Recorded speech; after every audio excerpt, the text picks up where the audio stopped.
bawat isa? Magandang umaga po muli sa bawat isa.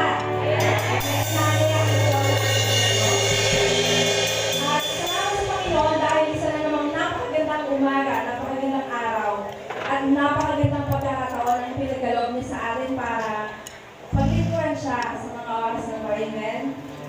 Ito po ay isang espesyal na oras para mag-alay sa Panginoon ng hain ng pagpupuri at pagsamba. Kaya naman naniyahan po natin ang banal na Espiritu na manahan sa ating mga awitin dahil kung wala ang banal na Espiritu, hindi natin siya kasama ngayon.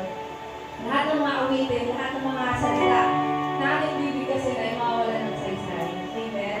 Kaya sikapin po natin at aniyahan natin ang presensya ng Panginoon na manahan sa ating pagpupuri sa umaga nito nang sa gayon ang ating pagpupuri at pagsamba ay magkaroon ng kaluguran sa kanyang puso. Amen. Amen.